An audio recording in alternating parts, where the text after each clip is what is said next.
Nothing about deep-sea squids is normal.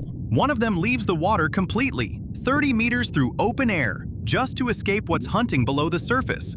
That's the mild end of this archive. At 6,000 meters, something hangs motionless in 600 atmospheres, filaments trailing 8 meters into the dark. It was considered passive. Then 2023 footage showed it attacking. The deeper you go, the worse it gets. Humboldt Squid. Sunlight gives up at 200 meters. The Humboldt Squid fills the void left behind, spreading across the Pacific from Chile to California, not as solitary hunters, but as a coordinated tactical unit operating in permanent darkness. A swarm flashes red to white in fractions of a second, thousands of chromatophores firing in sequence. Microscopic pigment sacs, each pulse carrying instructions across the blackout zone faster than any signal we've engineered for the same purpose. They reach 2 meters and 50 kilos in barely 2 years. Arms lined with hooked suckers and jagged teeth designed for acquisition, not restraint. In the twilight zone between 200 and 1,000 meters, they function as the apex communication network of the deep, until the prey runs out. Then the network turns inward, and the swarm begins consuming itself. Efficient to the last calorie. Giant squid. For centuries, broken tentacles washing ashore were all the evidence sailors needed to draw monsters at the edges of their maps. The kraken was not mythology, it was a mistranslation. Onychoteuthis ducks reaches 13 meters and carries over 250 kilos of muscle through an environment with no available light, no landmarks, and a sperm whale circling somewhere in the pressure below.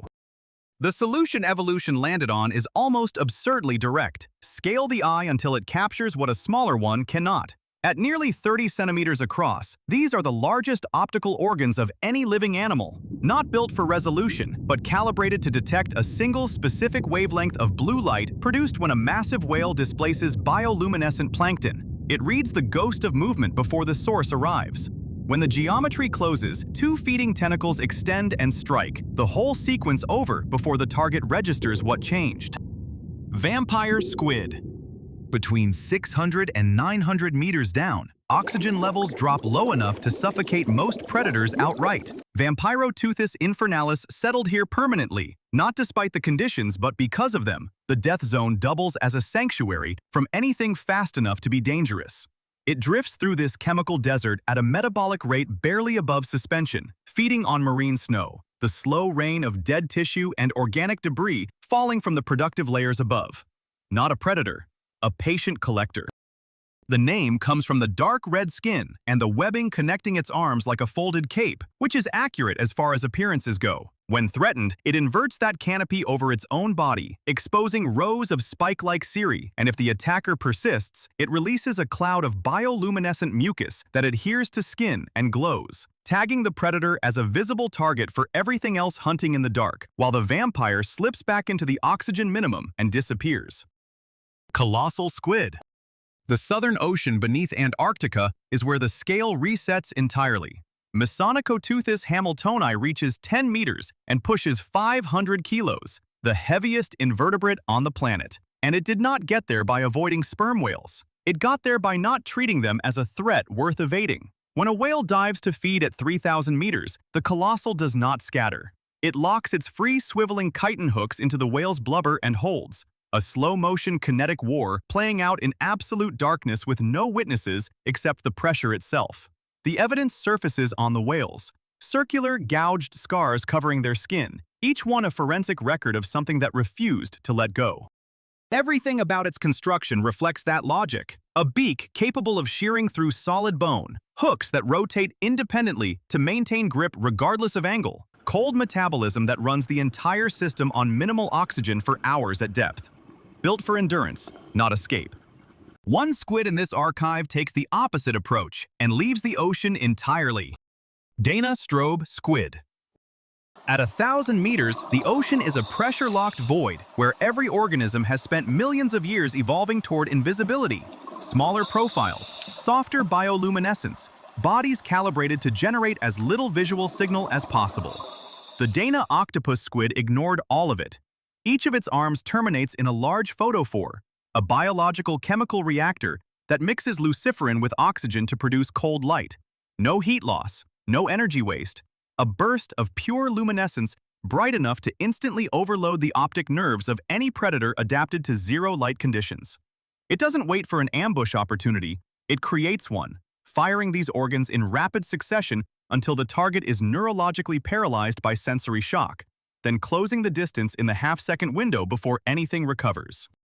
2 meters and 150 kilos, moving through a world where every other organism treats light as a liability. The Dana treats it as a loaded weapon and fires first. Onychoteuthis banksii.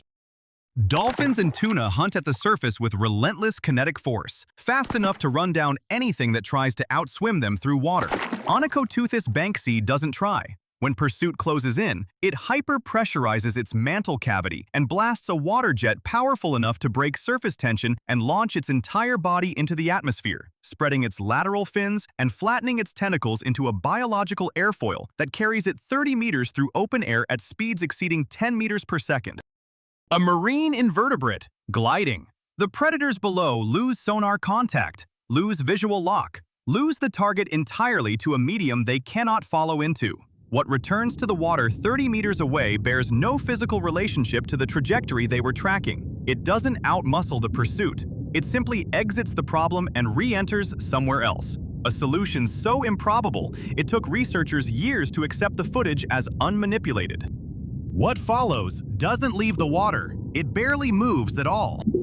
Grimalditeuthis bonplandi. In the deep sea, chasing prey is often a losing equation. The calories burned in pursuit frequently exceed those gained from the catch. Grimalditeuthis bonplandi solved this problem by abandoning active hunting entirely. It drifts, virtually transparent, trailing 2 extraordinarily long, thin tentacles, tipped with distinct leaf-shaped appendages that precisely mimic the profile of small, struggling prey. The anomaly is in the mechanics. There are no muscle connections running to these lures. The squid cannot twitch them deliberately.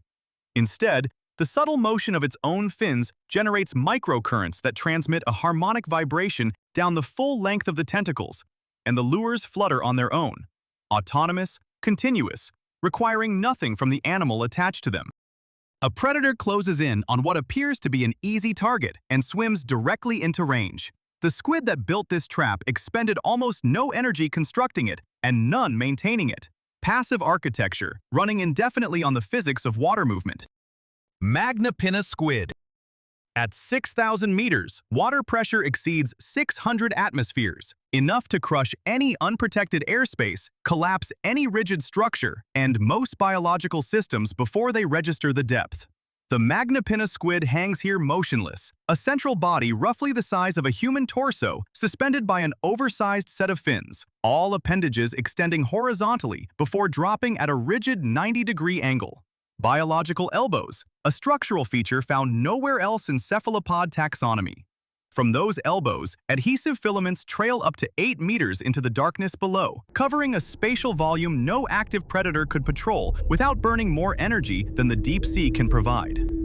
Every piece of footage before 2023 showed the same thing: motionless, suspended, running what looked like a passive trap on the physics of patience. Then, new ROV footage emerged, the same wireframe structure, but thrashing, filaments reaching in every direction with precise individual control, something being actively hunted in the dark. We don't know what changed, we don't know what it targeted. The deep ocean's most sophisticated solution to survival keeps revising itself every time a camera gets close enough to watch.